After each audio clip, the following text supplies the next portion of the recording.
2021 es el centenario del nacimiento de Luis García Berlanga.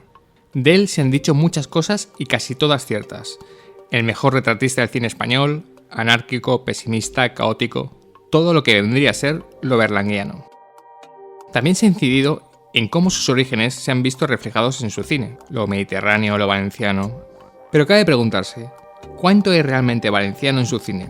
Entendiendo lo valenciano como el idioma, las costumbres, la idiosincrasia, la manera de vivir. Por ello, en este programa de Irrando nos fijamos en 3 películas suyas, seguramente y por distintos motivos, las más valencianas de todas: Calabuch, Moros y Cristianos y París Tombuctú. Hoy, con la ayuda de José Cámara, hablamos en Irrando de la sangre valenciana de Luis García Berlanga, aprovechando también para discutir sobre qué es lo valenciano,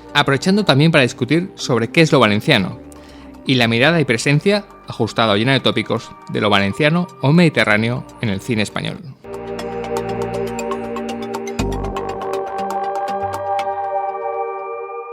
Bueno, pues para rememorar o hablar sobre el Berlanga y sobre todo el Berlanga más valenciano, pues es obvio que tenemos que tener a alguien valenciano, digamos. Hola, José Cámara. ¿Qué tal? Bueno, este es un programa que vamos a hablar de Berlanga, como ha hecho mucha gente este año, es el centenario de Berlanga, pero queremos mirar un poco una perspectiva más local y más nuestra, ¿no? Tenemos a un alicantino, que es el que está hablando castellano parlante, y a un ilicitano más valenciano parlante, con lo cual vamos a reflejar un poco lo que es Valencia y ese espíritu valenciano, y preguntaros si existe, ¿no? Porque a veces se abusa un poco de ese término. Bueno, pero antes de hablar sobre el Berlanga más nuestro, bueno, centenario de Berlanga, y sigue más vigente que nunca y seguramente seguirá mientras España siga siendo como es, que seguramente será para toda la vida. Sí, pero yo hay cosas que, como se viven situaciones tan a veces esperpénticas en la sociedad y no sé si afortunado, desgraciadamente las vivimos y las padecemos, pero muchas veces se utiliza el tema de berlanguiano, que ya está recogido, sí. Y yo no sé hasta qué punto a veces presuponer que una situación que a nosotros nos puede parecer que es propia de, que puede ser de su ingenio, salida de su imaginación, realmente sería así, ¿no? Y yo creo que a veces también se abusa un poco, igual que de lo berlanguiano, de lo almodovariano, ¿no? Es decir, sí. Siempre tendemos a encasillarlo, que de alguna manera también está bien, porque quiere decir que de su cine, su arte, su trabajo ha calado y que hay una cierta manera que podemos reconocer en ciertas aptitudes o ciertas o cierto carácter o ciertas situaciones de la sociedad, ¿no? Pero a veces sí, yo creo que se llega al abuso. Y antes de entrar en Berlanga, que es un tema, voy a comentarte una cosa que creo que es un tema que va a estar presente en todo el programa. ¿Existe realmente lo mediterráneo y un poco más allá lo valenciano? Digamos que se abusa mucho, sobre todo desde fuera de Valencia, del término mediterráneo. Generalmente me refiero a mediterráneo, obviamente España es un país mediterráneo, pero mediterráneo a esta zona del país y sobre todo lo valenciano. Luego veremos una definición de Jordi Costa de lo que es valenciano, sí. Ahora te la leeré. Pero generalmente mucho valenciano, ¿qué es? Caos, anarquía, despiporre, últimamente corrupción política, corrupción económica, y creo que esto... Sí, eso estamos ya pasándolo, pero sí, ha sido un... Pero sabemos la época que ha sido, ¿no? Y yo creo que eso lo utilizan generalmente desde fuera de Valencia y básicamente desde Madrid. Y se hace con una cierta distancia y se hace mucho con el cine de Berlanga, que ahora hablaremos de eso. Y no sé hasta qué punto es una mirada un poco tópica y una exageración. Sí, yo creo que... Por cierto, que tú vienes de ahora, supongo que sí, no hemos hablado de esto, perdona, de las fiestas de Elche, supongo. O sea, pirotecnia a tope. Bueno, a tope en teoría. Bueno, claro es verdad que estamos en pandemia.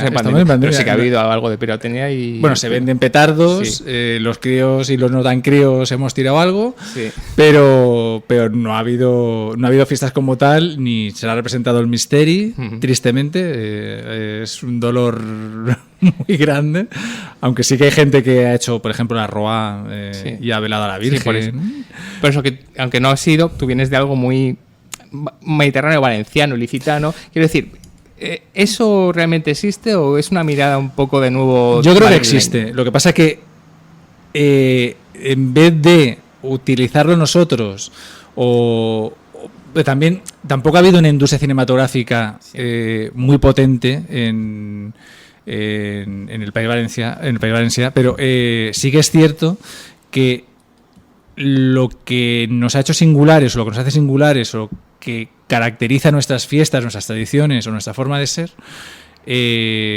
ha sido utilizado con tópicos por parte de donde ha estado la industria cinematográfica, que ha sido básicamente en Madrid, ¿no? Es decir, Sí. Yo creo que los únicos momentos que se pueden acercar a algo autóctono, yo creo que es el cine de Carles Mira, en esas películas que de alguna manera, y que yo creo que no sé hasta qué punto la irrupción de Carles Mira en las películas de Carles Mira de alguna manera influye en el cine de Berlanga de los años 80, el posterior a La Escopeta Nacional y a Patrimonio Nacional, como puede ser Moros y Cristianos o incluso París Tombuctú, ¿no? Es decir, yo creo que desde Madrid Berlanga ve que se puede hacer con nuestras cosas características cine, y yo creo un poco él más que las adopta, le vuelven a nacer, ¿no? Porque sí que hay muchas pinceladas, sobre todo en Carabuch y luego en Los Jueves Milagro, pero no es hasta, yo creo que hasta los años 80 cuando irrumpe en gran medida en su cine. Cuando irrumpe Lo Fallero. Y además que lo nuestro puede ser visto de muchas maneras, porque estamos hablando de valenciano, pero estamos hablando de dos alicantinos, y estamos hablando de un alicantino con un ilicitano, y aunque la gente desde fuera, no quiero meterme con Madrid, hoy mucho, no quiero meterme con Madrid, nos ven como un ente, en realidad es bastante distinto, porque la gente se refiere a Valencia, no, estamos hablando de la Comunidad Valenciana, Comunitat Valenciana, País Valencià. Está Valencia, está la parte de Alicante, y está Castellón, que siempre es olvidada, que nadie se acuerda de Castellón, aunque está lo de Cataluña, que es algo bastante increíble, ¿no? Quiero decir que el País Valencià, repito, no Valencia, sino el País Valencià, la Comunidad Valenciana, es muy rica y tiene distintas amplitudes. Sí, y por hablar del idioma, ¿eh? Claro, y en el sur aparecen las influencias de Murcia. Ahí está. Y sobre todo, aquí. y sobre todo que en Murcia hay muchas influencias del valenciano, por ejemplo, y del catalán en el idioma y en ciertas palabras. Es decir, que no todo se puede tipificar, ni todo se puede encasillar, ¿no? El problema es que nos han encasillado y nos han tipificado. Y de hecho, Berlanga, cuando hace Moros y Cristianos, sí, pensando que seguramente iba a hacer algo que le iba a hacer gracia a los valencianos, precisamente donde le hizo menos gracia fue en Valencia. Ahora hablaremos, por cierto, y me refería a la mirada, que la mirada nuestra puede estar mirada desde muchos puntos de vista, y lo estamos viendo con el cine de Chema García de Barra, por ejemplo, del que, si te parece, hablamos al final, y vamos a hablar mucho en el futuro de esa próxima película que he hecho, que es muy ilicitano, muy ilicitano, haciendo un cine que no es nada valenciano en el tópico madrileño o de fuera que tiene visto, pero es absolutamente ilicitano, y con lo cual está absolutamente valenciano. Sí, porque realmente él optó por hacer un cine fuera de la industria, en los márgenes. Él vive en Elche y decide hacer cine en Elche, y eso no solamente ha enriquecido su trabajo, sino que enriquece el cine y nos enriquece a nosotros como espectadores, ¿no? Claro. Y sería muy bueno, aquí en Alicante estaba, por ejemplo, Adán Aliaga, sí. En fin, hay cierto movimiento, en Valencia también hay gente que está haciendo ya cine, es una industria muy incipiente, pero que ojalá despunte, y ahí también es fundamental, yo creo, que el papel del Instituto Valencià de Cultura, sí, como vertebrador, generador, potenciador de todas esas sinergias, y yo creo que bueno, dentro de toda esta multiculturalidad de España, yo creo que está bien enriquecernos, y sobre todo ver cómo ahora, por ejemplo, Berlanga sigue estando vigente en cierta manera. Sí, sigue estando muy vigente. Para hacer este programa, que queríamos mirar desde la mirada más valenciana de Berlanga, yo me fijé en 3 películas y cogí un poco las 3 películas que a mi gusto son las películas más valencianas de Berlanga.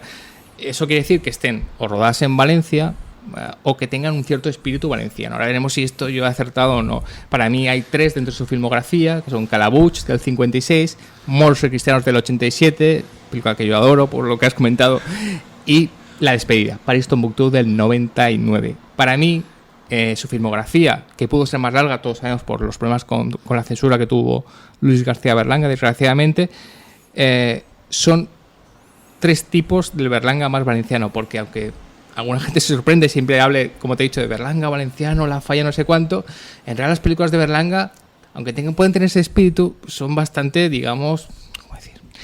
No quiero decir madrileñas, pero son un poco españolas, digamos, en general españolas. No son tan valencianas. Castizas. Exacto, ahí me salía. Quiero decir, Bienvenido Mr. Marshall es una película muy castiza. Esa pareja feliz es una película absolutamente castiza.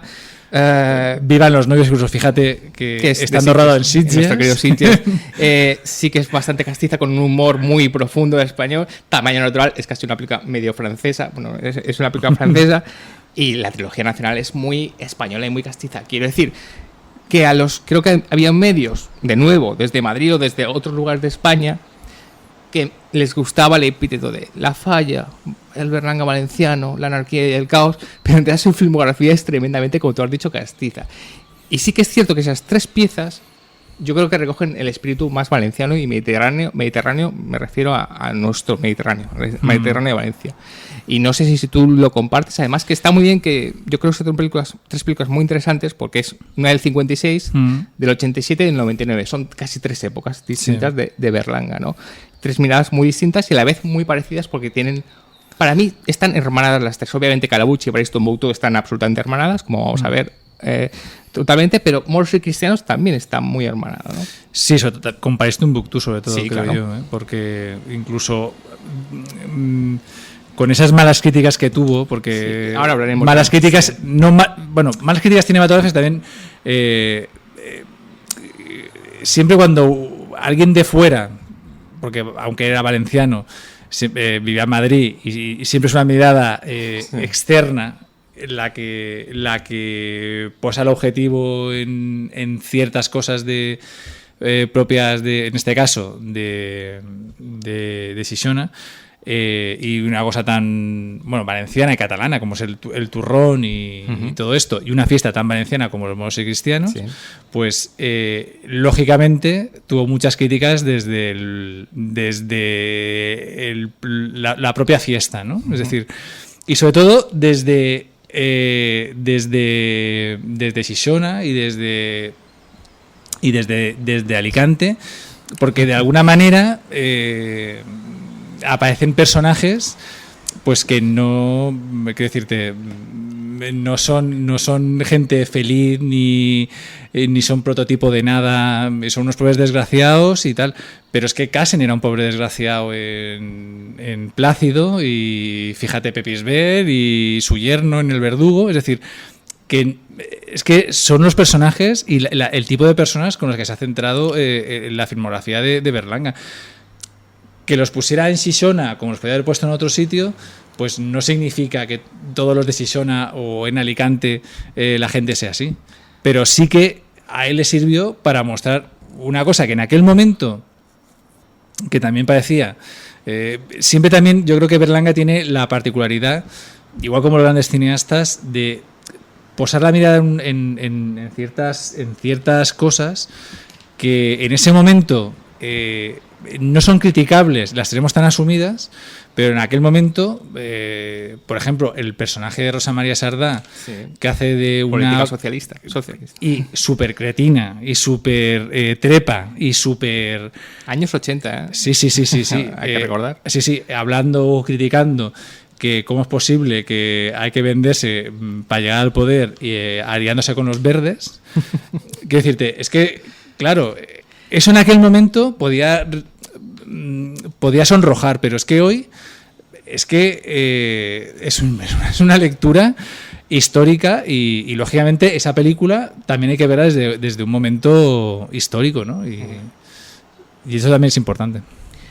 Si te parece, contamos brevemente las películas, sí, porque quiero entrar en Moros y Cristianos, lo que has dicho, que me parece muy interesante. Bueno, digo brevemente de qué van, todo el mundo sabe de qué va, por lo cual no vamos a Calabuig, 1956, un científico que ha ayudado a crear una bomba nuclear, está en el programa nuclear, huye por motivos éticos, un científico norteamericano huye y se refugia en la ciudad ficticia de Calabuig, que es Peñíscola, ¿vale? Moros y Cristianos es una familia turronera de Gijona que, intentando progresar en su negocio después de la muerte del patriarca, si no me equivoco, la muerte del patriarca, que es como empieza la película, con ese entierro. No, así acaba la película. Así acaba, exacto, sí. Pero bueno, el patriarca está a punto de morir, es decir, y quieren... Bueno, es una familia que quiere progresar. Exactamente. Y para progresar, ¿qué hay que hacer? Pues ir a Madrid, de Gijón a Madrid. Y ahí es donde está el kit de la cuestión y por qué me encanta Moros y Cristianos. Y para este Timbuktu todo el mundo la conoce, que es el personaje de Michel Piccoli, que se quiere suicidar, que es un cirujano de París que se quiere suicidar, coge una bicicleta para irse a Timbuktu, pero a través de un accidente, y se acaba refugiando ¿dónde? En Calabuig, o sea, en Peñíscola, en la ficticia Calabuig, que se rodó en Peñíscola, y allí conoce pues toda una playa de gente, pues bueno, la gente de Berlanga. Es que no quería olvidar lo que has dicho de Moros y Cristianos, de que a la gente le pudo sentar mal lo de Valencia. Luego hablaremos de cómo fueron recibidas, porque hay dos que fueron muy mal recibidas. La gente de Valencia, de Moros y Cristianos, pudo sentarle mal por el retrato que se hacía de ellos, pero yo creo que es una película donde quienes quedan mal son los madrileños, porque la familia va a Madrid para progresar y son sistemáticamente engañados, estafados. Sí. Obviamente son personajes también terribles, ¿no? El personaje que hace Agustín González, Pedro Ruiz, ellos también son un poco trepas, pero es que van con una cierta ingenuidad y son día a día engañados. Engañados. Y tratados de analfabetos y de paletos. Porque ahí está. Que es un poco la lectura de Paco Martínez Soria de los años 60 en la época socialista. Es decir, es un poco Paco Martínez Soria más la escopeta nacional. Y una cosa muy interesante, que además leí en un libro de Antonio Gómez de Rufo, de Luis García Berlanga, una biografía, donde Berlanga, bueno, no sé si fue aquí o en Furia Española, que es el libro que ha publicado la Filmoteca Valenciana junto con la Filmoteca Española, que hay una recopilación de entrevistas, y Berlanga reconoce que en Moros y Cristianos tiene una gran influencia el cine de Mariano Ozores.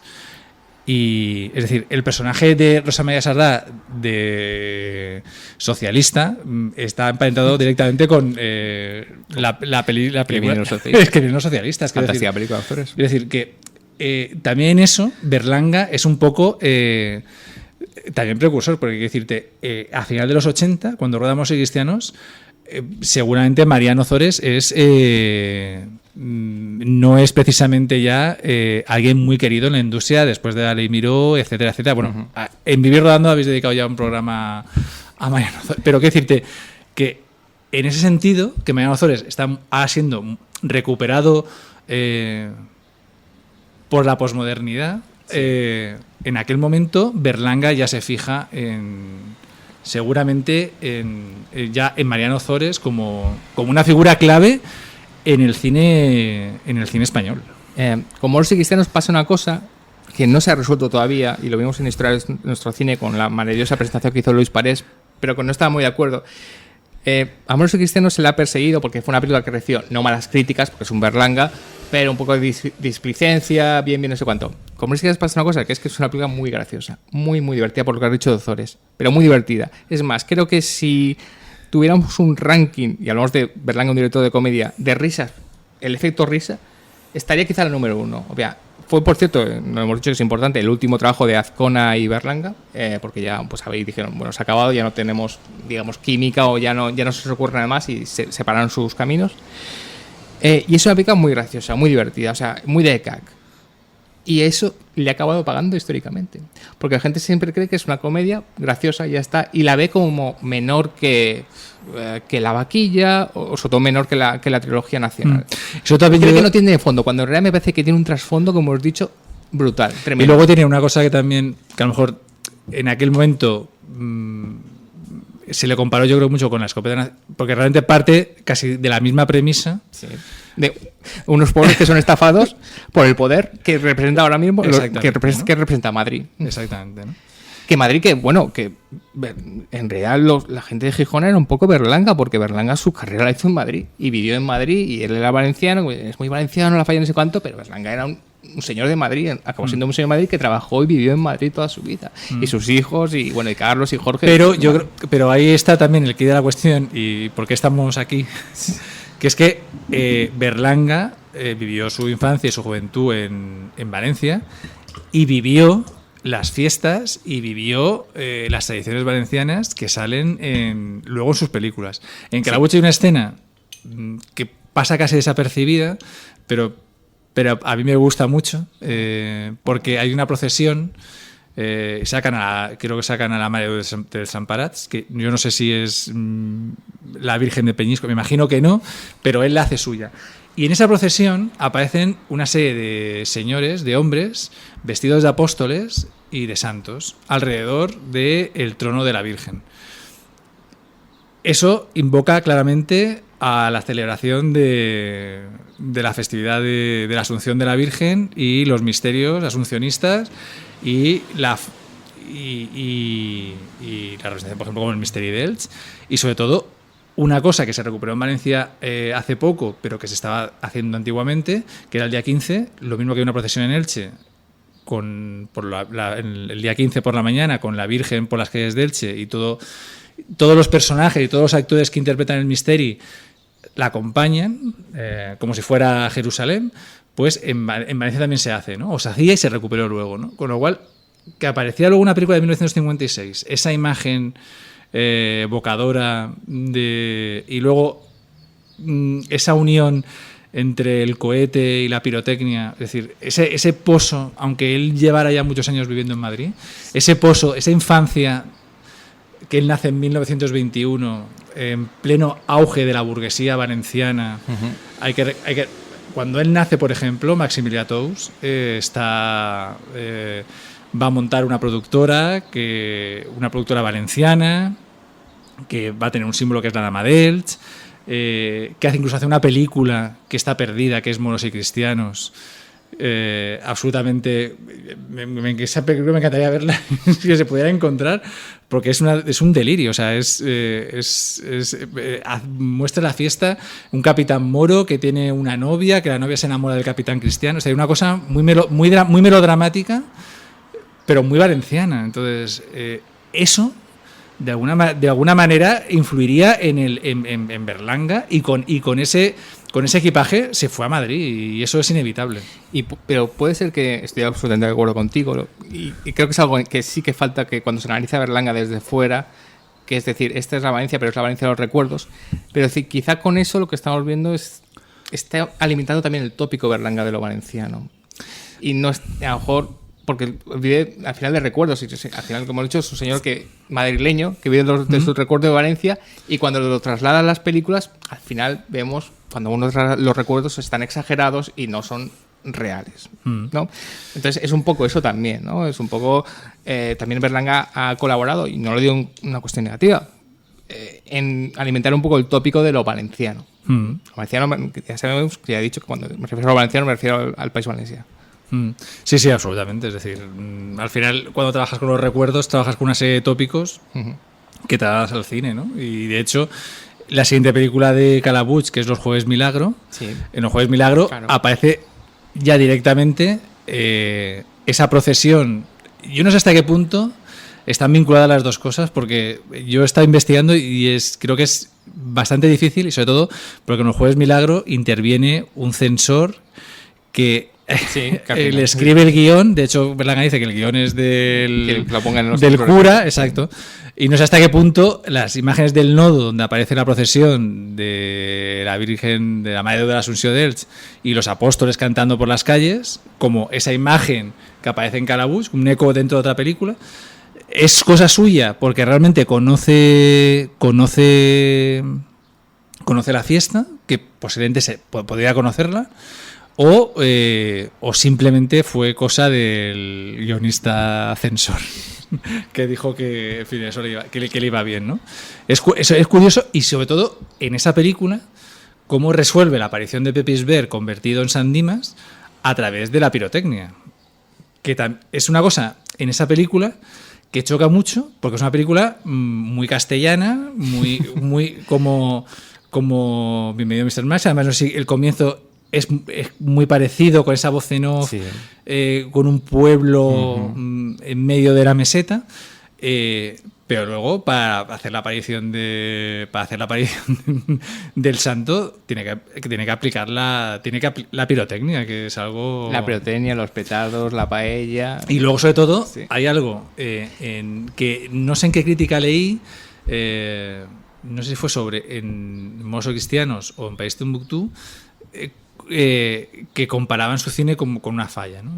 Sí, eso de hecho es muy tópico hacer eso de que Berlanga es muy fallero, que está muy bien, pero no hay que darle un sentido a qué es la cuestión Yo fallero. creo, porque hay una crítica que además está recogida en el libro que estábamos comentando antes de Furia Española, de la Filmoteca Valenciana y coordinado por Santos Tunzuneg y Castro de Paz, donde aparecen, uno de los volúmenes es documentación que apareció en su momento sobre cada una de las películas, y una crítica de Ángel Fernández Santos sobre Moros y Cristianos, donde, bueno, pues... ¿Cómo era la crítica? Porque... Pues muy dura. Sí, es que me lo estoy imaginando, pero muy dura, me he imaginado que le pegaría. Pero una crítica muy dura, pero muy didáctica, porque sí. Bueno, te explica cómo el plano secuencia de Moros y Cristianos, que a lo mejor porque tampoco lo estaba viendo Ángel Fernández Santos en ese momento con la perspectiva histórica que podemos verlo ahora, ¿no?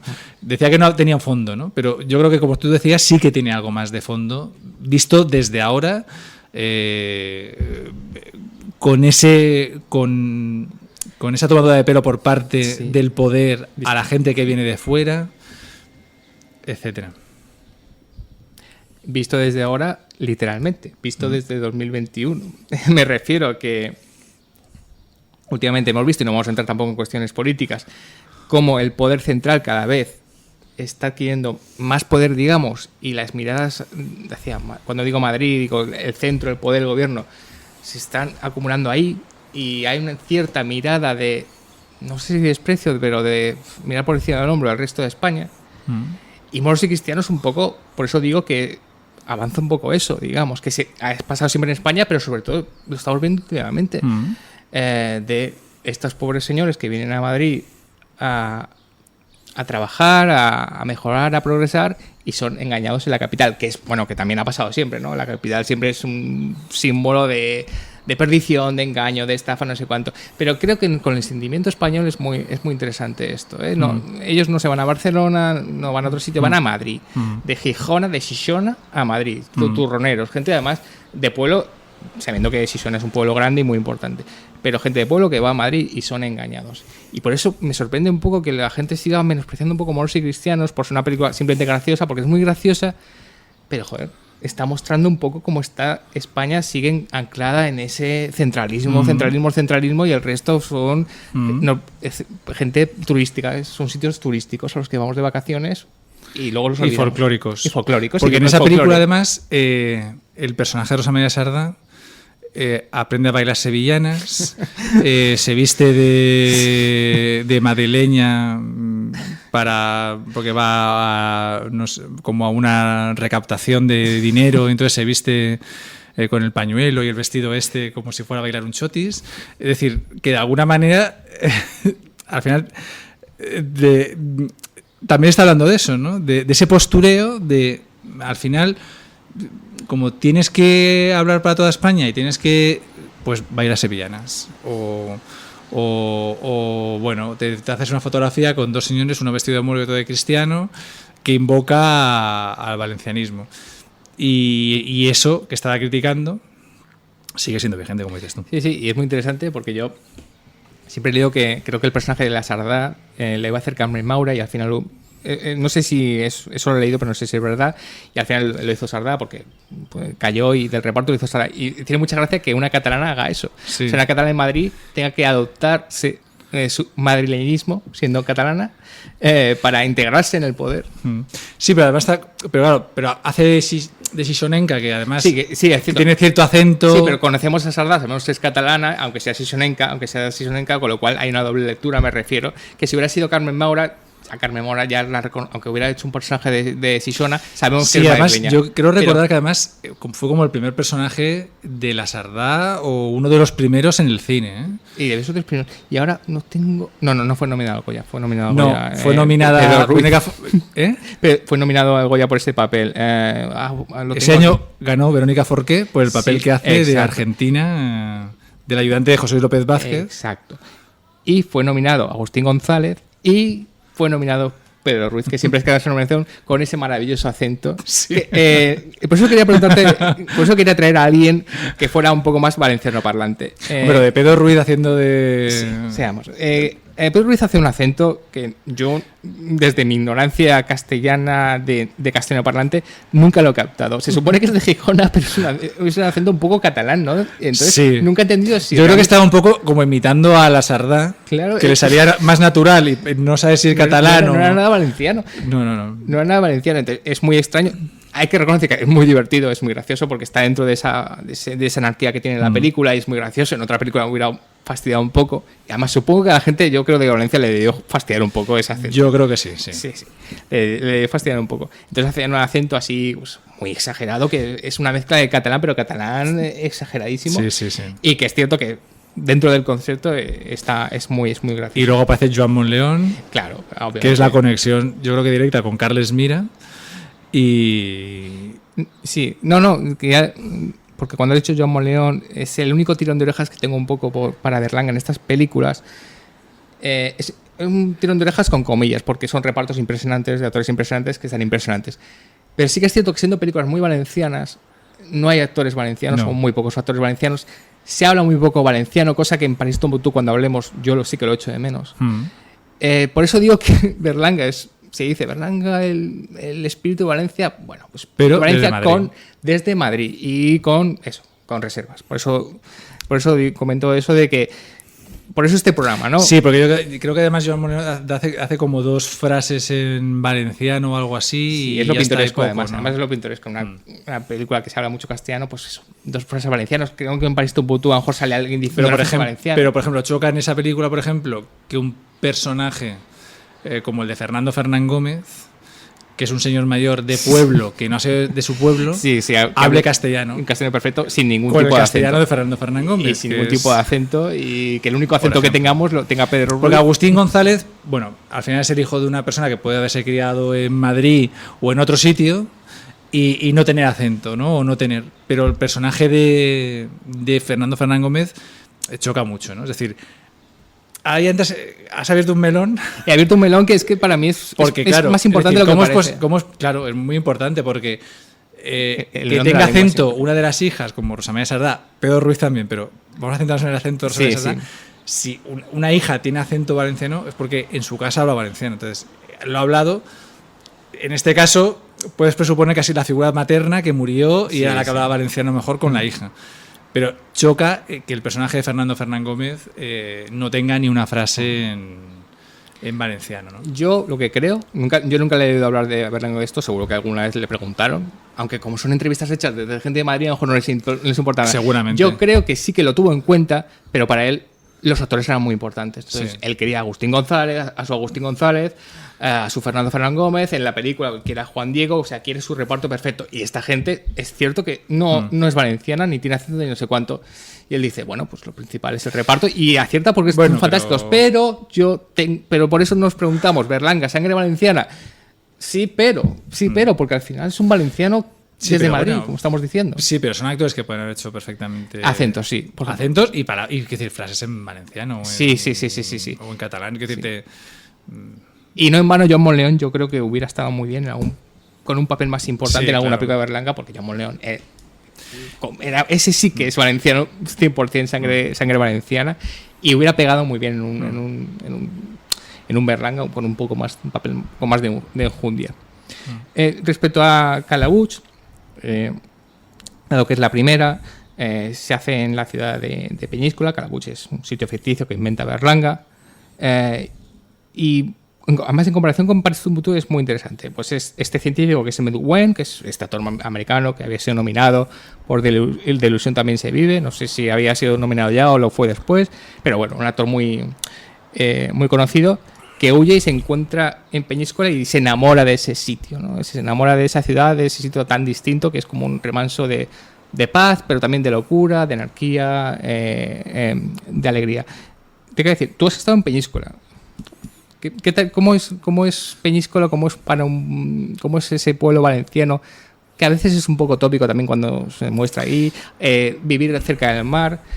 No sé si realmente nos enamoraremos de ese lugar si fuéramos en muy buen y viviéramos. Si fuéramos en muy buen en aquel momento, Sí, igual lo digo porque vamos a compararlo luego con París Timbuktu. Claro, es decir, también es un ejercicio bastante nostálgico, ¿no? Nostálgico. Y bueno, ya en París Timbuktu no recuerdo si sale ya el Peñíscola turístico con los grandes edificios. Hizo Berlanga bien en ocultarlo, sí, lo oculta bastante. Lo oculta, pero al final no deja de... Han pasado más de medio siglo y ha cambiado. Es decir, el paisaje no es el mismo ni... Pero claro, a él lo que le interesa es que el personaje de Michel Piccoli se encuentre con un sitio idealizado, ¿no? Igual, ese a lo mejor ese Mediterráneo idealizado que tenía Berlanga, al fin de cuentas, de que es de lo que estamos hablando. Es decir, utiliza lo valenciano, pero al final para idealizarlo, porque era el recuerdo infantil que tiene, ¿no? Y pues igual seguramente en París Timbuktu no sale. Pero seguramente sería complicado... Por eso te decía, no sé si hace mucho tiempo que has estado en Peñíscola, pero no sé si cómo la pasaron estos como pueblos. Hace una década o algo así. Una década. Porque trabajé hace poco. Pero, o sea, trabajé hace poco. Trabajé cerca de allí. Sí, entonces ya lo tienes. En Vinaros. Es lo que tú has dicho. Estos pueblos que han sido un poco arrasados por la... Lo que pasa es que en Peñíscola sí que tiene una cosa que es... Sí. Porque fíjate, incluso luego Juego de Tronos se rueda allí, unas escenas... Es decir, que aunque sí que tiene una zona muy turística o una zona muy turística muy asaltada por la construcción y los edificios, sí que mantiene la zona del castillo y la zona, digamos, más antigua, de alguna manera la conserva como era antes, ¿no? Con lo cual, el castillo del Papaluna, etcétera. Entonces, sí que tiene cierto encanto o cierto idealismo, ¿no? En comparación con Calabuch, que es una película conocidísima, que fue un gran éxito, que fue cuando empezó esa racha, que había empezado con Mr. Marshall, que ya tenido un éxito, esa pareja feliz, que fue una película con Bardem que tuvo sobre todo un éxito de crítica, la gente ya se fijó en él diciendo este chico vale, junto con Bardem. También quería nombrar Novia Vista, que a mí me gusta mucho, porque sí que es una película valenciana porque está rodada en Benicàssim, en la playa, pero el lugar es ficticio, no es Valencia, por eso yo no la he decidido incluir. Sí, es ficticio, igual como Calabuch sí que de alguna manera es ficticio, pero marcado de allí. Sí que ahí sí que es más como si fuera la costa cantábrica. Exacto, o algo así, más para el norte. Más Biarritz. Sí. Por eso lo hemos quitado. Y pero por ejemplo, en Benicàssim, que sí que he vivido, sí que choca mucho esa imagen o esa zona. Sí que se conserva más o menos igual, porque es la zona del paseo con las villas de la Belle Époque y todo esto. Y otras villas que son posteriores, que son más después de la posguerra y que se hizo la burguesía de aquel momento, sí que choca con esas imágenes de ahora, por ejemplo, con una imagen, por ejemplo, en una película reciente que sale, que es como La boda de Rosa, por ejemplo, de Iciar Bollaín, ¿no? Y es hacer ese paralelismo entre una película de hace 50 años con ahora, pues es curioso. Es curioso que me hayas nombrado La boda de Rosa porque no lo había pensado, pero La boda de Rosa, que está hecho por Iciar Bollaín, que no es valenciana, sí que es cierto que es una película que esa sí recoge un espíritu mediterráneo valenciano. Primero, porque hay idioma, aunque... Pero también es chocante el idioma. Sí, esa y ahora vamos a hablar del idioma y nos metemos en el fregado del idioma para que ya nos manden a tomar, porque ya sabemos lo que pasa en esta tierra, ¿no? Sí que es cierto que Iciar Bollaín sí que intenta hacer un espíritu mediterráneo, conservando los lugares, idílicos también, mostrando la playa, no sé cuánto, y sí que intenta poner el idioma, más o menos, siendo una película nacional. Pero es verdad que estaba pensando, viendo el personaje de Sergi López, que habla en catalán casi toda la película, que es valenciano, y además me acordé de ti, y lo nombré en un sitio, diciendo, ¿Sergi López estará haciendo un acento valenciano catalán? ¿Habrá hecho el esfuerzo, Sergi López, un actor impresionante, de adecuar su catalanismo a su valencianismo? estando en una película más valenciana, como es La boda de Rosa, que fue algo que me interesó para recoger ese espíritu. Pues puede ser, yo creo que sí. Y conociendo a López, yo creo que sí lo hizo, pero es que nos metemos otra vez en el lío de catalán-valenciano. Porque, por ejemplo, recuerdo alguna película de Marc Recha rodada en Mallorca con Sergi López, donde Sergi López sí que marca mucho el catalán de Mallorca. Ahora te podría meterme en el lío de decirte si hay mucha diferencia entre el valenciano y el catalán, claro. Entonces, yo creo que no es que a lo mejor no lo acentúa tanto. Es que no me pareció muy valenciano. Pero, por ejemplo, a mí sí que me chocó. A mí me chocó más, por ejemplo, Candela Peña, porque sí que seguramente no es catalano parlante, entonces, pero sí que conoce el idioma porque es de Barcelona. Y entonces habla catalán, habla valenciano, pero se nota mucho que es... Pero claro, ahí pasa exactamente lo mismo, es decir, que Candela Peña hable valenciano, que tú puedes hablar valenciano, es decir, mi padre es castellano parlante y mi madre, aunque ha sido valenciano parlante, como ella se crió en la posguerra, a ella, por ejemplo, ella tiene un hermano, a su hermano se grababan en valenciano y a mi madre, por ser mujer, no, porque pensaban que tenía que ser una señorita y no podía hablar un idioma del pueblo, el idioma prestigioso era el castellano, ¿no? Sí. Entonces mi madre, por ejemplo, no sé, pero sí que se ha educado en ciertas cosas del valenciano, ¿no? Y que existe, por ejemplo, yo con su padre sí habla valenciano, con su madre. ¿A qué me refiero esto? Que, por ejemplo, el personaje del padre de Candela Peña, que es Ramón Barea, no es valenciano. Entonces es muy difícil que tú digas, ¿y cómo Candela Peña habla? Pero puede ser, es decir, a lo mejor, aunque tu padre no sea, pero claro, eso choca en que Natalie Poza, que tiene un acento muy madrileño, Sergi López, que tiene un acento muy Sergi catalán. López, que tiene, entonces dices, a lo mejor los hermanos Sergi López y Candela Peña, pues bueno, tuvieron más contacto con el catalanismo o el valencianismo y pudieron de alguna manera impregnarse de eso y estar a favor de la lengua y a favor de la cultura. A lo mejor el personaje de Natalie Poza no, porque además también el personaje de Natalie Poza, como es traductora, etcétera, etcétera, pues bueno, va por otros derroteros, ¿no? Pero es curioso cómo, volviendo a Berlanga, eso no se cuide, ¿no? Claro. Es decir, porque no le interesa. Pero claro, es que son matices, porque por ejemplo, en Moros y Cristianos es una película que ahora, si hicieras una lectura, por ejemplo, seguramente no cogerías una actriz española para hacer de Argentina como hace Verónica Forqué. Seguramente. Luego los chistes de gays contra Joan Monleón son constantes. Sí. El personaje de Andrés Pajares, que es un acosador sexual. Que es todo muy, muy de Ozores. Muy de los 80. Muy de los 80. Que claro, visto ahora, pues segura. Pero luego, por ejemplo, en País Timbuktu hace una cosa, que es que en las fiestas de los moros y cristianos introduce a la mujer. En Alcoy, por ejemplo, la mujer no es la que desfila, por ejemplo. Es una fiesta aún con mucho carácter masculino. Y en País Timbuktu, por ejemplo, sí que hace eso. Sí que hace que, por ejemplo, el personaje de Concha Velasco se vista, como pasa en otras ciudades, es decir, en otras ciudades de la provincia de Alicante, la mujer sí que está integrada o más integrada en la fiesta. Y también es muy criticada por defensores de la fiesta más puristas, ¿no? Que en esto también hay.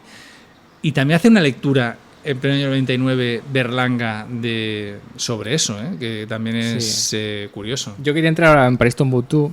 Es que hablando me he puesto a reflexionar, porque quiero entrar en Berlanga porque tenemos que acabar el programa, pero me da la sensación de que estamos como diciendo que en Valencia es muy fácil hacer películas. Me refiero muy fácil que una película en Euskadi, como Ane, que es completamente en euskera, va a ser completamente en euskera. Sí. En Galicia haces una película muy gallega, y más últimamente, que el cine gallego está apretando afortunadamente, va a ser en Galicia. Pero cuando viene a Valencia... Lo que arde, por ejemplo, sería impensable que fuera rodado en castellano. Exacto. Pero cuando viene a Valencia, yo creo que se piensa, Valencia es valenciano parlante y castellano parlante 50%, incluso más eso. Con lo cual... Sí. En castellano. Hacen ahí una mezcla. Y somos un poco, no se cuida nada desde fuera el idioma aquí, cosa que no pasa ni en Euskadi ni en Galicia. Pero en Cataluña, por ejemplo. Y en Cataluña, obviamente, se cuida porque es Cataluña. No sé qué película es, no sé si son las amigues de Ágata o otra película reciente, no recuerdo el nombre, donde habían personajes, por ejemplo, además que una película que interpreta Alexandra Jiménez, Las distancias. Las distancias, que ya no es catalana, por ejemplo. Y ella habla castellano, creo. Si no me equivoco, es que no me acuerdo. Ella habla castellano, pero, por ejemplo, se relaciona con alguien y lo hace en catalán. Y lo hace sin ningún problema. Sí, sí. Es decir, sí. pasa de un idioma a otro, o sea, su idioma es el castellano, pero además habla con una amiga que tiene catalana y que habla en catalán, porque no puede sacar un personaje catalán o que vive y nace en catalán hablando castellano porque no es creíble, pero en Valencia sí. Exactamente. Es una mentalidad que puede ser cierto en algunas zonas. Estamos en la ciudad de Alicante, obviamente. Por ejemplo, estamos grabando en la ciudad de Alicante, que es castellano parlante totalmente. Lo siento, pero es la realidad. Pero aunque hay mucha gente que habla. Claro, pero se podría cambiar la mentalidad un poco a poco haciendo eso. Por ejemplo, en Elche, tú me dirás que de Elche sí que hay más gente valenciano parlante. Hay mucha gente, Hay mucha gente valenciano parlante. Pero es que vienen aquí y dicen, son españoles, canal no se hacía en castellano, no sé cuánto, todos españoles, no sé cuánto, y todos hablan en castellano y el valenciano desaparece. Y repito, en Cataluña es imposible, en Euskadi es imposible, en Galicia es imposible, y aquí da por hecho que es un territorio nacional de castellano parlantes y valenciano. Pero porque las películas siguen produciendo y esas películas valencianas se siguen produciendo desde Madrid. Pero desde Madrid tienen la mentalidad de que Valencia es castellano parlante. Claro. Pero si Madrid quisiera hacer una película en Euskadi, seguro que te sacaba algún personaje. Otra película, por ejemplo, La Banda, por ejemplo. Sí, Valencia. Que es también muy curiosa porque creo que es prácticamente toda en castellano, pero sí que es cierto que hay algunas partes en valenciano, creo que son los padres de los chicos, que hablar en valenciano, por ejemplo, ¿no? Que otra cosa muy distinta, por ejemplo, sería El amor de Guillem, donde todo es en valenciano. Sí. Pero, claro, es una producción valenciana con un tema, lógicamente, valenciano y porque habla precisamente sobre el asesinato de una persona que defendía la lengua, pero no se cuida. Estaba pensando en otra película. Por ejemplo, la que hace el actor Pau Durá, que es de Alcoy, la de Formentera Lady con José Sacristán, sí. Que también es muy curiosa. Que Sacristán habla castellano, ¿no? Que Sacristán... Que yo, fíjate, un actor de la altura de Sacristán podía perfectamente haberlo hecho en catalán. Porque luego todos los personajes de la película hablan, incluso hay personajes que se encuentra con novias por Formentera que le hablan en catalán y él contesta en castellano. Pero fíjate, eso no choca. Es decir, porque no hay un desprecio a la lengua, sino, oye, la lengua de asesinos... Lo que pasa es que, por ejemplo, Nora Navas, que hace de hija, sí que cuando viene de Barcelona habla en catalán. No sé, es algo... Sí. Pero claro, es una película, no sé ahora mismo de dónde está producida, seguramente tendrá parte de producción de Cataluña y entonces es... El punto de vista de donde esté producida la película es radicalmente distinto y ya entramos en París Timbuktu, pero ya lo último, recordar que no vamos a entrar en dialectos o lenguas catalán-valenciano, pero obviamente alguien que sea catalán, sea valenciano, bueno, esto es bastante lo que estoy diciendo, me refiero que el catalán lo entiende mucha gente y muchos actores, mucha gente que trabaja en el cine por una cuestión laboral, han ido a trabajar allí, hablan catalán, lo entiende perfectamente, con lo cual el esfuerzo de hablar valenciano no es tanto, si eres un actor, no es tanto. Es una lengua muy sencilla si más o menos aprendes valenciano. Vemos un montón de actores madrileños que hablan catalán con una fluidez. Vamos, que lo que queremos decir aquí es que si se van a hacer películas aquí con personajes de aquí, estaría bien que hablaran alguna vez valenciano. Porque en otros sitios... Con naturalidad. Porque en otros sitios de España ya estamos viendo que se está rompiendo la barrera, afortunadamente, pero aquí, a mi interés, yo creo que hay gente con una mentalidad del pasado que se cree que esto es castellano parlante 100%. La playa de Madrid. La playa, Benidorm, castellano e inglés. Vamos a empezar por París Timbuktu, que he venido aquí a defender París Timbuktu. Vamos a empezar con una crítica positiva de Jordi Costa, de las pocas críticas muy positivas que tuvo París Timbuktu, y un párrafo genial. Es una crítica bastante larga, era la crítica que abría el Fotogramas de ese número. Y un párrafo... Da bastante pena ver en qué ha quedado la crítica en este país, viendo la crítica que se hacía en el año 99, que es la primera página de una revista a página completa. A página completa, tenemos la página completa, o sea, no sé cuántos párrafos son un montón, larguísimo. O sea, es que yo en realidad te compré fotogramas por esto. Por cierto, luego hay otra crítica a la página siguiente de Jordi Costa, poniendo muy bien Star Wars Episodio 1, La amenaza fantasma, que fue otra película que fue masacrada por la crítica todavía más. Es que aquí llamamos mucho a Jordi Costa. Queremos mucho a Jordi Costa. Voy a leer esto, que seguro que te guste. Mira. La cultura valenciana, y por extensión mediterránea, es hedonista por naturaleza. El hedonismo desesperado es la manera que tienen de vivir su valencianismo algunos valencianos a los que no les gusta un pelo el curso que están tomando las cosas. Es cierto que aquí Jordi hace lo que medio hemos criticado no sé cuánto, ¿no? Que es el valencianismo, el hedonismo, la vida, no sé cuánto, pero tiene mucho que ver con lo que va a ser París Tombuctú, porque hablamos de un hombre que se quiere suicidar y encuentra un lugar extraño llamado Peñíscola. Pero no sé si al final este hedonismo existe real. Ya hemos hablado un poco al principio, pero recogiendo lo que dice Jordi, que es catalán, y digamos que tiene más conexión con Valencia que otros sitios. Si este hedonismo puede existir o es un poco impostado, ¿no? Este hedonismo mediterráneo valenciano, porque aquí parece que siempre, pues no sé, estemos en la playa todo el puto rato, esta visión, y sí que es cierto, fiesta, sí, que estemos de fiesta. Y sí que es cierto que yo sí que creo que hay una visión mediterránea y creo que no es lo mismo vivir en Badajoz que en Alicante, en Elche o en Peñíscola o Benicàssim. No es lo mismo. Y hay una diferencia constante dentro de España. Sí que tiene una cierta unidad en la vida, en la visión de vivir, en la comida, en todo eso. Pero sí que creo que hay una cierta distinción en vivir aquí. A veces exagerada, como yo digo diciendo todo el programa, es exagerada, pero sí que existe. Y creo que París Tombuctú, que por eso me gustó mucho desde el principio, lo he vuelto a ver y me ha gustado todavía más, recoge, ¿no? Esa especie de locura, anarquía, caos y hedonismo. Yo creo que algo de eso sí que hay, Porque cuando tú ves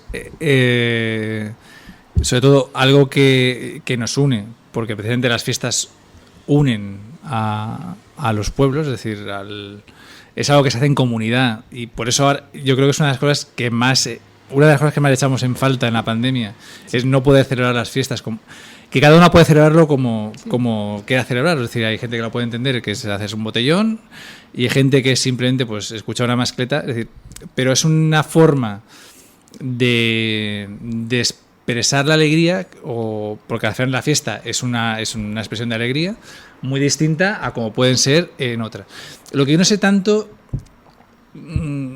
es si hay una frontera por debajo de Orihuela y por encima de Vinaròs, ¿no? Es decir, ¿dónde acaba ese hedonismo y dónde empieza, ¿no? Es decir, porque al final la conexión con Cataluña es muy fuerte, pero también con Murcia y con Baleares, ¿no? Es decir, pues también hay muchas fiestas que son también la celebración de la muerte, pero también la celebración de la muerte desde una visión también muy distinta, ¿no? Sí, está muy bien porque lo hayas dicho, porque de nuevo de fuera, esto que creen que Valencia es un todo unitario, Murcia es una región que es objeto de broma, de risitas y de chistecitos, que algunos son graciosos y otros son bastante poco o nada graciosos, que generalmente, qué curioso, se hacen desde Madrid, vaya por Dios, no se hacen desde otras zonas, se hacen desde Madrid, y lo pasa lo mismo, que es muy tópico, pero Murcia, y me estoy acordando que tú te acordarás, Pajarico, la película de Carlos Saura, que está hecha en Murcia, de las pocas películas realmente murcianas que hay, se parece mucho al espíritu mediterráneo que tiene París Tombuctú, que tiene el cine Berlanga y que tiene el cine valenciano. Sí. Ese espíritu fantasioso, anárquico, relación con la muerte también, de estar un poco por encima de todo. De todo, vivir en una especie como de fantasía y eso, un poco anárquico. Por eso sí que Murcia, yo sí que creo que está muy enganchada con nosotros los alicantinos, quizá menos con Castellón, con la parte de arriba, parte del norte con Castellón, pero obviamente Murcia no es país catalán, no son unos países catalanes, pero sí que creo que tiene algo nuestro. Andalucía ya va bajando y es otra cosa, y es una cultura distinta. Pero Murcia, que está ahí un poco solitaria, sí que la considero un poco... Sí que tiene, claro, porque tiene cosas... Jaume I llegó hasta allí. Quiero decirte que no... La cultura catalana no es ajena a la cultura catalana. Lo que pasa es que todo al final, como se polariza y parece que tengamos que ser todos de una manera o de otra, pues a veces no nos permiten ver o sea, que decirte, hay palabras de valenciano que las utilizan ellos como si fueran suyas y no pasa absolutamente nada. Y por eso digo que no sé hasta qué punto ese hedonismo o ese tipo de celebración se acaba en un sitio o empieza en otro, ¿no? Sí. Y Andalucía también tiene un hedonismo, pero yo creo que es distinto a nuestra zona, sí. Pero pasaría a lo mejor también, ¿eh? Lo que pasa es que nosotros no lo desconocemos, pero seguramente eso, y seguramente si ahora recordamos alguna película, son muy distintas las películas producidas directamente desde Andalucía a las películas que se producen en Madrid y se rodan en Andalucía, donde vuelven a aparecer otra de los tópicos y vuelven a aparecer esa serie de cosas que, en fin, que son tan reconocibles, ¿no? A ver, ¿por qué me gusta París Timbuktu o por qué nos gusta? Ahora te pediré tu opinión.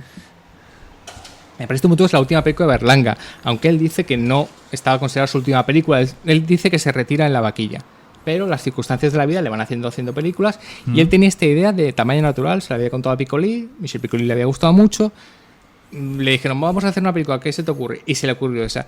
Es cierto que es muy casual que se le ocurriera para mí la despedida perfecta de Berlanga, porque para mí París Timbuktu, si recordáis, y a los que sois jóvenes os diré, fue bastante mal recibida por la crítica. No fue horriblemente recibida, pero displicencia, has perdido energía, no sé cuánto. Algunas cosas es verdad que tienen razón si la ves, pero creo que es un testamento, no se le puede juzgar por los mismos métodos que juzgamos otras películas. Y para mí este es el testamento de Berlanga más perfecto, porque es el Berlanga con sus defectos y con sus virtudes. Sí, pero sí que tú, por ejemplo, Molina Foix también escribió bien de la película. Que tiene sentido que lo haga Molina Foix, ¿no? Que en Cinemanía, por ejemplo. Sí que he recibido alguna crítica buena. Y luego, sobre todo, tiene una cosa. Yo incluso llegué a escribir de ella. Ahora me acabo de acordar que yo escribí sobre esa película en Cinemanía, sí. ¿Qué te pareció ¿qué te pareció la primera vez que lo viste? A mí me gustó la película. Quiero decir, creo que tenía cosas muy acertadas en esa visión de la vida, es decir... Solo te interrumpo una cosa. Es una película del 99, que es muy importante porque además sale en la película. Es el fin del siglo XX. Es el fin del siglo XX, el fin de la carrera de Berlanga. Y yo escribí precisamente porque del año 99 también es Celebrity, de Woody Allen, que acaba también casi como acaba Berlanga. Woody Allen escribía Help sobre el cielo de Manhattan. Ahora hablaremos del último plano, sí. Y el último plano el mejor plano de la historia del cine español de París Timbuktu, que es lo nombramos ahora. Vamos a nombrar algo. En el primer plano, antes no es al iniciar la película, porque la película inicia con Piccoli intentando tener una erección porque tiene problemas de erección, que es una de las razones por las que se quiere suicidar, pero cuando va a entrar a Peñíscola, a Calabuch, perdón, hay un cartel con una andaluza, una bandera valenciana y un toro de Osborne, ¿no? Tenéis la imagen, muy limpio, todo muy limpio, muy bonito, no sé cuánto. Al final de la película, ¿cómo acaba? Con ese mismo cartel, completamente sucio, creo que desordenado, la bandera valenciana creo que está abajo, no sé cuánto, y con una frase que pongo, tengo miedo, L, o sea, tengo miedo, Luis. Yo es que me parece que es tan asombroso ese plano con lo que significa de Luis García Berlanga y el cine español, es, digamos, que el final de una época, y por eso creo que es una película testamentaria. Tengo miedo de lo que va a venir, tengo miedo de 2000, no de la muerte, porque Berlanga estaba en forma, hemos visto entrevistas y todavía estaba lúcido y podía rodar una película, pero tengo miedo de que llegue el 2000 y mi época sí que se acaba con esta película, o sea, con esta película donde intenta resumir mi cine. Sí, además lo resume, quiero decirte, porque estamos cristianos, pero también está, pues eso, Vivan los novios. Está mucho, obviamente. Sí. O sea, que decirte que está ese. Está esa gente y le dan más protagonismo. Por ejemplo, la protagonista es Michel Piccoli, el protagonista, pero la protagonista también es Concha Velasco. Hasta ese momento, las actrices en el cine de Berlanga eran muy secundarias. No sé si Lali y Soldevila en Vivan los novios y Amparo Soler Leal, y Amparo Soler Leal en la escopeta nacional podían tener, o en todas las escopetas realmente, ¿no? Porque llevaba Hablamos de protagonismo, no de que esté muy bien, que exactamente, sino de ser protagonistas. Sería para mí Amparo Soler Leal, mirando muy de memoria, y si me equivoco, pido perdón desde aquí, pero estaría la de Sol de Vila, estaría Sonia Bruno en La Botica, a lo mejor, pero ya sabemos que es una película muy argentina, muy, muy desconocida, de Berlanga, y poco más. Es verdad que no tienen un protagonismo, es los hombres, y son secundarias, muy buenas, pero secundarias. Y aquí sí tiene importancia. Podemos hablar de Concha Velasco respecto a Concha Velasco, que es algo que cuenta siempre de París Tombuctú. Ella estaba obsesionada con trabajar con Berlanga, pero absolutamente obsesionada, y le acosaba para que le diera un papel en donde fuera. Ella le decía que era demasiado guapa para ella. Bueno, parece ser que Concha Velasco decía que todavía no era un monstruo, ¿no? O sea, no era un personaje de Berlanga.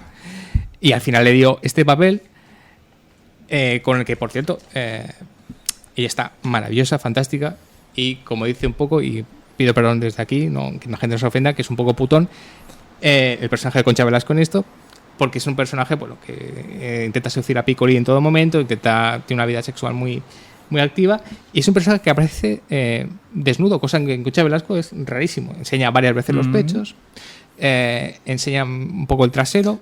Ya sabemos que el póster es un trasero, es un culo, pero que no es el de Concha Velasco, que es el de Fedra Lorente, pero que iba a ser el de Concha Velasco, pero él prefirió el de Fedra Lorente. Y es un personaje sí que es muy mediterráneo en cuanto a la percepción del sexo. Creo que ahí sí que acepta Berlanga, en que esta visión mediterránea que hemos dicho del egoísmo incluye petardos, fiesta, anarquía, alegría, y incluye el sexo, que no siempre ha sido protagonista en cosas de Berlanga, en Tamaño Natural sí, pero es una película francesa. Y aquí con Concha Velasco, digamos que tiene una carnalidad sexual mediterránea muy, muy importante. Sí, sobre todo yo creo que también lo que es muy importante en esa película es la ausencia de prejuicios, ¿no? Es decir, que es un poco, yo creo que es también algo que caracteriza ese espíritu mediterráneo, es decir, porque si tú al final te vistes de moro o de cristiano y sales desfilando, o te vistes de fallera o de Bella del Foc, o qué decirte, al final tienes un sentido de la vida muy distinto a, es decirte, no tienes un espíritu cerrado, es un espíritu abierto. Es decir, si alguien tiene que suicidarse, y como el personaje de Michel Piccoli, al final, si tiene que engancharse a la vida, se va a enganchar en una ciudad mediterránea, de alguna manera, ¿no? Es decir, llámese Calabuig o llámese... Esa es la idea de Benidorm, ¿no? En Benidorm. No, lo digo porque, por ejemplo, al decir eso me ha venido una película que no tiene nada que ver, que es Niña Benidorm. Claro, es con que yo el personaje el personaje tiene algo que tiene mucho que ver con Michel Piccoli. Incluso te decía antes de empezar que por circunstancias que he tenido que volver a ver Habemus Papam para un trabajo que estaba haciendo, y me parece muy curioso cómo están conectados esos dos, el personaje de Michel Piccoli en Habemus Papam, y siendo dos películas absolutamente distintas, que no tienen nada que ver, de dos directores que están en las antípodas, pero que están... que Michel Piccoli los conecta directamente, ¿no? Porque es ese al final el Michel Piccoli de Habemus Papam lo que está buscando es no encerrarse entre cuatro paredes y vivir la vida, lo que le queda de vida, vivirla, ¿no? Es decir, que es el mensaje al final de París Tombuctú, aunque tuviera miedo, ¿no? Luis García Berlanga. Sí. Pero es cierto que es verdad que París Tombuctú tiene un mensaje también un poco oscuro, que es que Piccoli quiere ir a Tombuctú, pero no va a llegar nunca a Tombuctú. Se encuentra por el medio en Peñíscola y según entendemos el final de la película, se va a quedar. Hombre, tiene un final positivo porque no va a morir, seguramente se quedará ahí, se acostará 20 veces con Concha Velasco, irá a los moros, beberá mucha horchata. Pero sí que tiene ese final un poco oscuro, que también lo dice Berlanga, que es que él tiene un objetivo, pero que no lo cumple porque siempre hay algo que te frena, ¿no? Que pasa mucho en el cine de Berlanga, El Verdugo, por ejemplo. Pero cuando tú me has dicho que agarra, que se quiere quedar ahí en Peñíscola, que en Calabuig, que es lo que le pasa a Muguen también en Calabuig, es algo que yo creo que tiene que ver con el poder del mar, el poder de la playa. Hay mitificación del mar por parte de la gente que no vive en la costa, ¿no? Es verdad que los que hemos vivido siempre en zona costera, a veces nos sorprende esa obsesión que tiene la gente con la playa, con el mar, ¿no?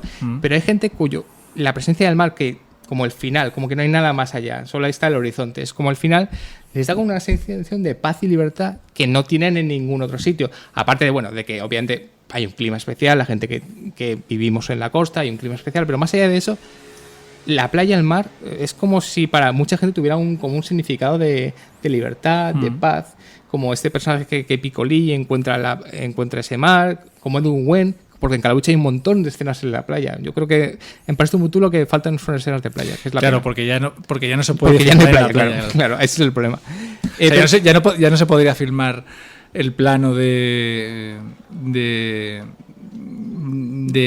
Manuel Alexandre, dobladísimo, por cierto, en Calabuch, sí, pintando, lo ha tenido que hacer en el interior, ¿no? Y de hecho, la ciudad. hay un programa que la verdad que está bien, que es Terres de Cinema en Apunt, sí. que recupera películas que se han rodado en la Comunitat Valenciana y hace una especie como de reportaje. Y recuerdo que el de Calabuch, claro, para grabar el documental o el programa, claro, sí que cogen escenas en la playa o en el paseo marítimo.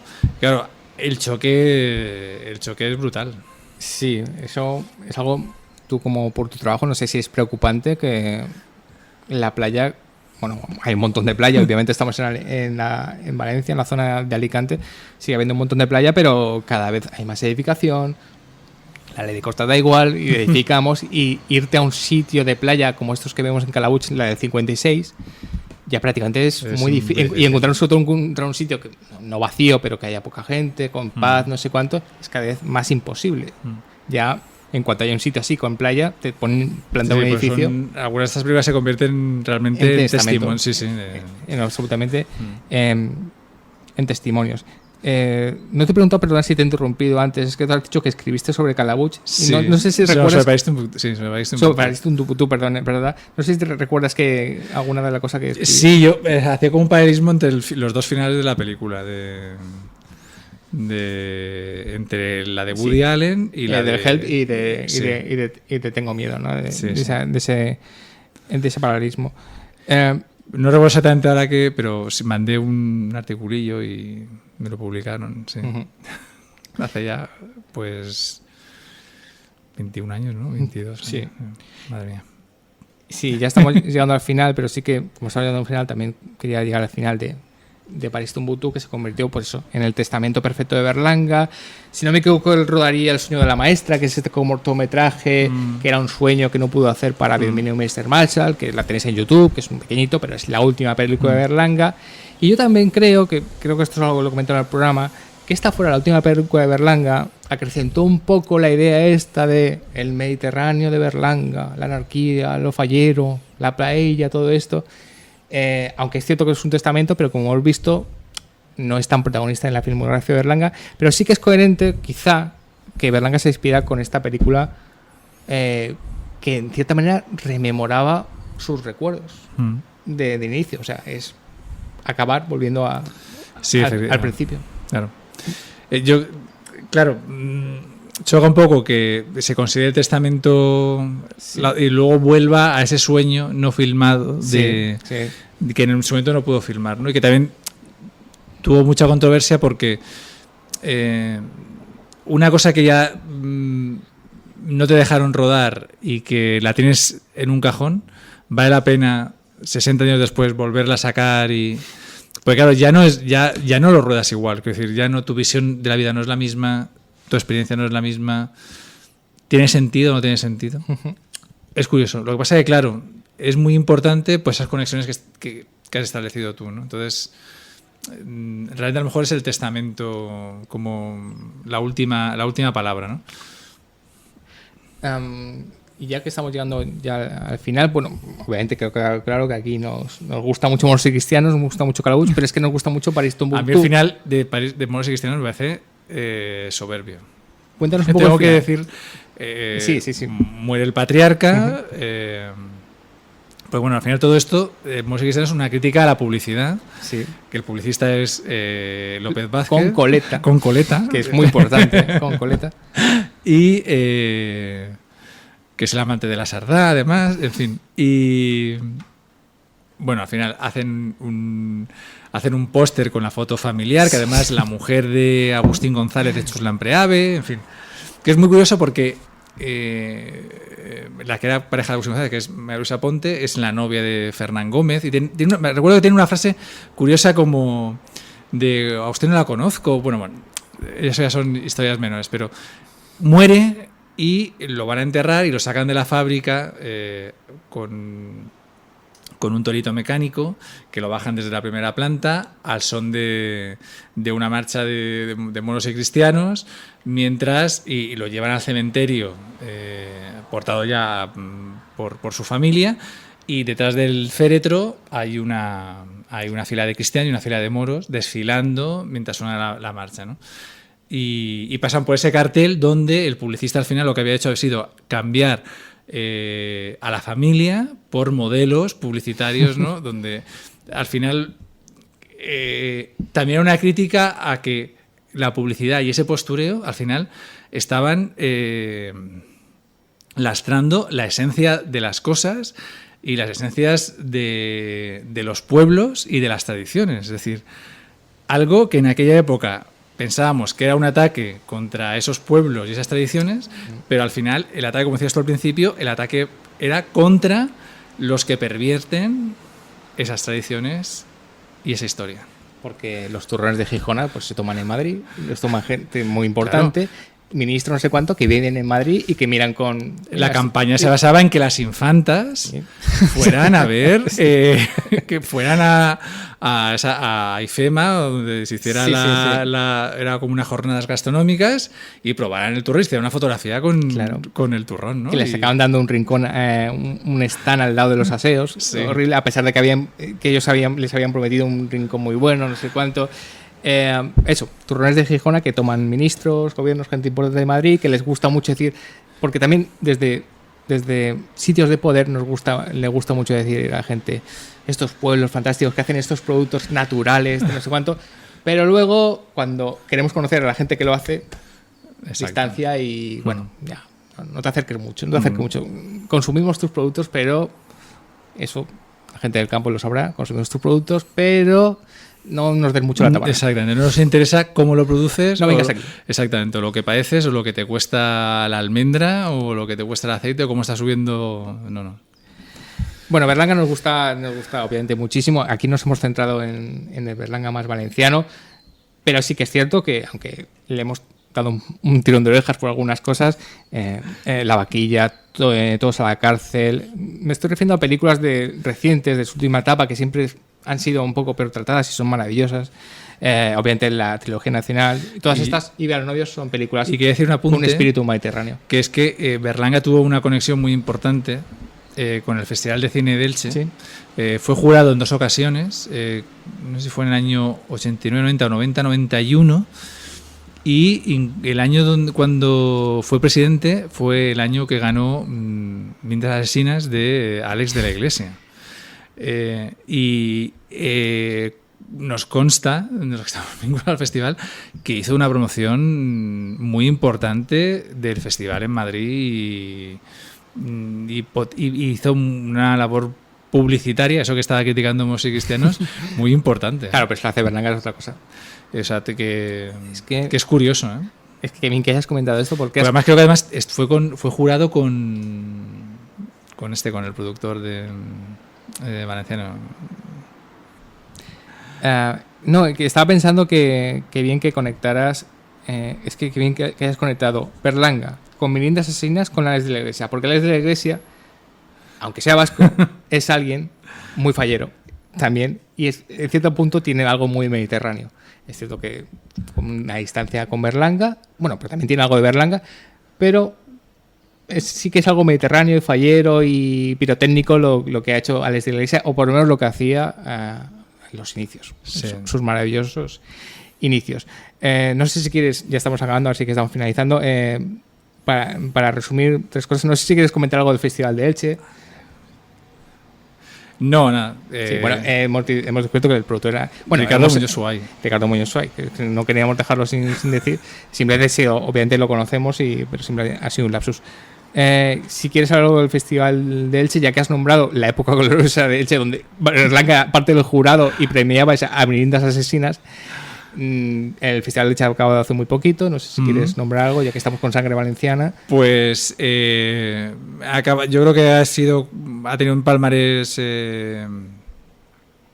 muy adecuado, porque ganó Farrucas, que me parece un cine muy oportuno y no oportunista,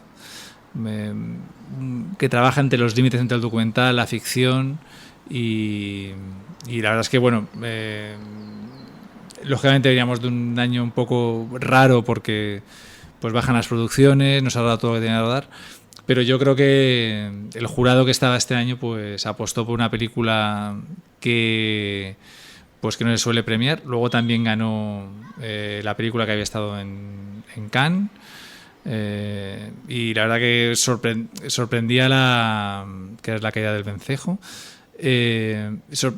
Me sorprendió mucho la alegría con la que recibieron el premio los directores de ambas películas, y esa apuesta porque se premien ese tipo de películas y que permita que puedan tener una carrera. Uh-huh. Y no sé si el Festival de Elche sigue... No tiene nada que ver. O sea, además se instauró un premio como en honor a Berlanga, pero que ganó David Valero con una película de Stallone, pero bueno, un poco, esperemos que no sea anecdótico y que ese espíritu berlangueno que decíamos al principio, que no sea solamente un adjetivo, sino que se pueda seguir haciendo películas más que berlanguianas, que, como decías tú, de Conas de la Iglesia, que recuperen un poco ese espíritu. Sí. Y no sé si la gente de Elche sigue, dado las dificultades que hay en la pandemia. El año pasado fue obviamente muy duro. Este año ha ido más gente, ha habido un poco más de normalidad, pero sí, sigue habiendo distancia social. El festival tiene una cosa muy particular, que es que era al aire libre. Sí, exacto. Una sala al aire libre que empezaba a las 10 de la noche y había gente que entraba a esa hora, luego cuando estaba una hora y al día siguiente trabajaba, se iba, volvían otros, había una entrada constante. Con el tema de las reservas es muy complicado, entonces ese espíritu un poco anárquico, sí. No, es pues que se perdió. Quería nombrar el Festival de Elche porque sí que me parece un festival un poco berlanguiano, ¿no? Eso. O valenciano mediterráneo, ¿no? Al aire libre, entras, sales, son cortos.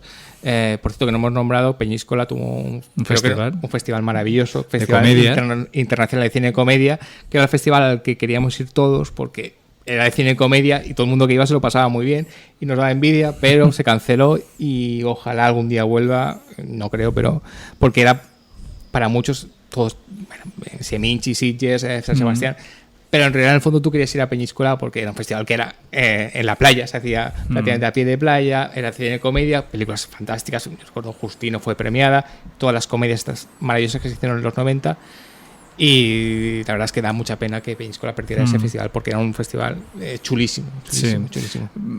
Por una noticia buena es que, por ejemplo, la Mostra de Valencia creo que ya tiene calificación como Festival A. Sí, eso lo contamos en el anterior Pide Rodando con Eduardo Villot. Entonces es una muy buena noticia porque que Valencia está recuperando. Y además creo que ya han anunciado parte de la programación y precisamente van a hablar de la huella de Berlanga en cineastas actuales, con lo cual, pues bueno, está muy bien. La Filmoteca Valenciana también está haciendo un ciclo de películas que inspiraron a Berlanga. Por ejemplo, yo vi la de Pasaporte a Pimlico y la verdad es que sí, es decir, sí, hablas de esos orígenes valencianos, pero también de esa influencia, ¿no? De ese cine cómico inglés, ¿no? Es decir, ¿cómo lo traslada? Cogiendo lo valenciano, el esperpento, el sainete, ¿cómo lo traslada, ¿no? Y yo creo que esa es la gran aportación de Berlanga, ¿no? Sí, bueno, lo ha hablado un poco José, pero que le interese más la vuestra de Valencia. En el anterior programa de Irlando hablé con Eduardo Villot y habló mucho del ciclo de Valencia. Y has dicho una cosa que no hemos nombrado porque querido especificarlo más Berlanga valenciano, pero Berlanga es universal porque Berlanga habla de la hipocresía, la corrupción, la tristeza y a la vez también de la alegría de vivir de alguna manera, también un poco oscura, y son cosas universales. Quiero decir que siempre se ha tenido la idea que de los grandes directores españoles internacionales, ya sabéis quiénes son, pues Buñuel, Carlos Saura, Almodóvar, ya sabéis, en esa estela, Berlanga estaba, pero Berlanga no tenía una huella internacional. No. Siempre se ha dicho eso, y cosa que es cierta si lo comparamos con el resto. Porque es verdad que El Verdugo sí que es una película muy famosa en el mundo entero, tiene una edición en Criterion, por ejemplo. Pero es verdad que se ha dicho mucho que Berlanga no se le entendía fuera. Que Berlanga era tan de aquí que no se le entendía fuera. Pero yo creo que Berlanga es universal. Seguramente haría falta que una recuperación de Berlanga por parte de algún gran festival internacional. Algo que no se hubiera quedado tan localista. Sí. Es una pena. No sé si tiene que... Seguramente no la pandemia, pero estoy pensando en Berlín, quizá, o en Venecia. Porque en Berlín Fernando Gómez sí que era alguien conocido, que ganó premios y que ganó un premio de honor y todo eso. Y sí que ha sido una pena que este Berlanga internacional no del Paso, que nosotros sepamos que aquí, que está en esta lista Saura, Buñuel, Almodóvar, pero sí que es cierto que fuera, más allá del Verdugo y Plácido, que fue nominado al Oscar, a veces cuesta mucho que ese mundo se traslade, cuando en realidad el mundo de Berlanga es el mundo universal, o sea, el mundo de la hipocresía, la corrupción del ser humano, las miserias del ser humano. Dos cosas antes de hacer una coda final. Estamos acabando. Tienes un proyecto, no vamos a hablar de él, no, mejor no hablamos de él, pero tienes un proyecto muy chulo que te pasarás por aquí para hablarlo. Yo ya confieso que es el programa que más me apetece hacer en años. No sé si digas eso que... Sí, me apetece mucho el proyecto y el programa que vamos a hacer, que va a ser espectacular. No sé si será este año, en 2022, no tenemos dudas, pero cuando sea, pero obviamente ya tenemos la fecha. Tú, vale. En cuanto salga el proyecto, y no sé si haremos algo paralelo también con el proyecto, pero tú te vendrás aquí. Y lo segundo, lo he nombrado cuando hemos hablado de cine valenciano, de raíces valencianos, Chema García Ibarra va a estrenar en octubre Espíritu Sagrado, su primer largometraje, segundo entre comillas, porque está Uranes. Bueno, esto ya lo hemos contado alguna vez en Vídeo Rodando sobre qué es en realidad el primer largometraje, pero es el segundo. Bueno, primer largometraje Espíritu Sagrado, mención del jurado en Locarno, críticas absolutamente alucinantes. Y además voy a decir una cosa exclusiva. Muy elchera, pues tengo que decirla. O sea, el premio se dan el día 14 de agosto, que es el día de la Roa en Elche. Sí. Un proyecto muy licitano, tenía que ser así. Y es un proyecto muy licitano. Yo ya te convido, dado que Chema García Ibarra ha pasado mucho por Vivir Rando estos 13 años que llevamos haciendo el podcast, que vengas y hablemos un poco de la película, porque yo creo que tú vas a entender la película como la clave ilícita en valenciano. Nos puedes iluminar sobre este Espíritu Sagrado, que solo deseamos desde aquí, que dado el premio de Locarno, que tenga una distribución, por favor, decente. Decente. Obviamente en Elche se va a estrenar. Está detrás La Aventura, yo creo que... Está La Aventura, que es una aventura maravillosa, independiente, pero es verdad que es pequeña. Solo esperamos que tenga una distribución decente. Ya sabemos que estará en Madrid, que estará en Barcelona, que estará en Valencia. Obviamente va a estar en Elche, obviamente. Pero la gente de Alicante, la gente de otros sitios pueden pedirla, porque estamos ante una de las películas españolas del año, sin ninguna duda. Independientemente de que nos caiga mejor o peor Chema García Ibarra, es que ya esas imágenes, ese póster con esos triángulos, necesitamos verla ya. Es en octubre, con lo cual ya quiero decir que ya te agarro ya. Venga, vale. Y para que hablemos un poco de Espíritu Sagrado dentro de unos meses. Y simplemente nos vamos a despedir un poco haciendo una coda final de Berlanga. ¿Cómo hemos celebrado su centenario? Este año, hoy no, en 2021, pero dentro de 100 años, ¿crees que Berlanga va a seguir explicando las claves de España y de Valencia, del Mediterráneo también, como siempre? Pues... Como Buñuel sigue siendo tan grande, pero Berlanga va a seguir descifrándonos también, como siempre ha hecho. Pues viendo cómo van las cosas, que no hemos cambiado tanto de, por ejemplo, Moros y Cristianos que hace 30 años. Que es más actual ahora Moros y Cristianos que... Puede ser que dentro de 100 años sea muy vigente Berlanga, sí, seguramente. ¿Y tenemos miedo? Te pregunto. Porque Berlanga no lo interrogaba. Él decía tenía miedo, pero tenemos miedo. pero miedo con un poco de esperanza, ¿no? Sí. Tenemos miedo, pero montados como si fuéramos una sevillana arriba de un toro. Exacto. Tenemos ese miedo, tenemos. Bueno, siempre podemos coger la bicicleta en algún sitio Exacto. con playa, siempre para poder retirarnos, sea Peñíscola o Calabuch. Bueno, José, ha sido un placer como siempre tenerte aquí. Igualmente. Y a vosotros, hasta el próximo programa.